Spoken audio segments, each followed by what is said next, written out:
I'm Amanda Frostad. I am the Alberta Federal Council rep for the New Democrats, treasurer of the Alberta New Democrat Party, and many, many other things, and I won't take up all my time introducing myself.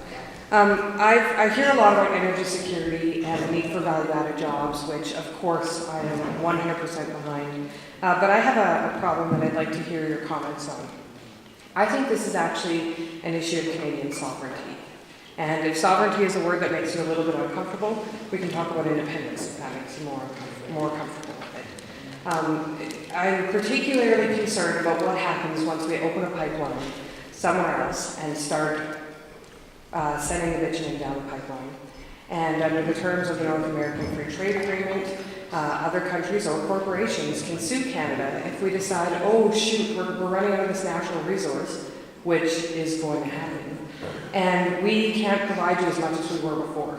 And that really, really concerns me. It also concerns me when I see the northern parts of our country, some of which cannot get access to the natural gas, which is right underneath their land right now. Northern Wells is an example. They'll be running on diesel by next year. This is a real problem, because what that means is that now we can't inhabitate those areas in the way that we need to in order to ensure that we have physical sovereignty, never mind our own identity and our own access to our own resources. So I'm wondering if you can comment for me on what you think a national energy strategy means in terms of our own sovereignty and independence. All three of you, I'll open it up. Do I start?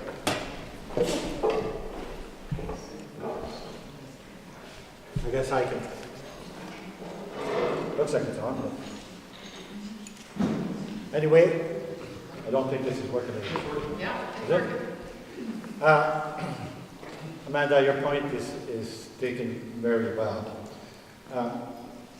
The North American Free Trade Agreement, unless we turn that around, we're at their mercy, there's no question. I think the only salvation that I see right now is that the people of the United States are not necessarily in favor of allowing that oil to come their way without a proper strategy.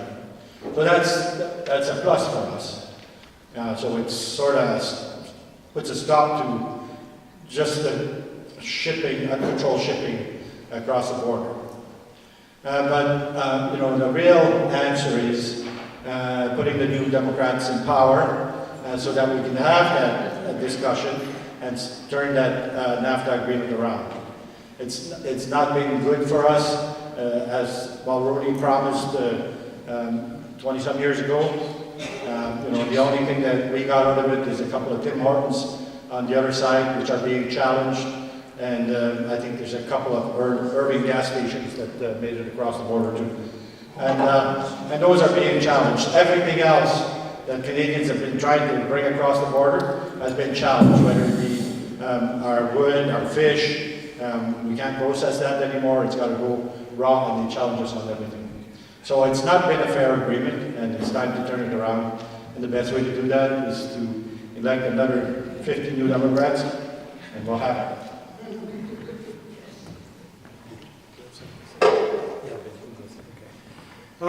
Yeah, I agree. Sovereignty is a concern. Years ago, when Petro-Canada set up shop in Calgary, there were screams of protest and from everybody in the oil patch. They resented the federal government taking control of part of the oil and gas industry. That was a company by Canadians, for Canadians, for the benefit of all Canadians. Not too long ago, we saw the Chinese buy Nexen and to buy one of those big glass towers in downtown Calgary. And that today is the real Red Square, not the Petro-Canada towers in downtown Calgary that everybody put down as being Red Square with a reference to being left-wing and communist and all that. I've seen numbers that anywhere between, depending on who's doing it, that between 51% and 71% of production and profits from the bitumen sands are held by foreign entities. So we don't have a majority interest in what's coming out of the bitumen sands. I think that needs to be reversed. I think Crown Corporations is one way to do that, to gain control over the economic benefits of bitumen sands for all Canadians and not for, in particular, large foreign companies, an example of which would be ExxonMobil. Those are very good questions. Thanks, Amanda. This is just a simple question of good sense. When we talk about Canadian sovereignty, we look about best practices. We have to look at what other countries are doing around the world. Now, Amanda pointed out the issue of proportionality, which is a worse practice that was incorporated into the North American Free Trade Agreement when Brian Mulroney negotiated in the worst possible way that agreement. What that means is, with proportionality, if we want to reduce exports, in a case of a world supply shortage, for example, if we want to reduce our exports to the United States, we actually have to reduce our supply to Canadians. We can literally have Canadians freezing in the dark because of the proportionality requirements under NAFTA.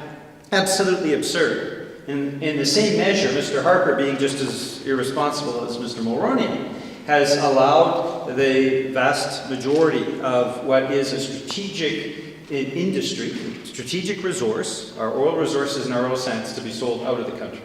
And so what that means is the decisions around the oil sands are taken by companies like CNOOC that have a very poor record and have had a trend in the past to shut down when they purchase entities in other countries.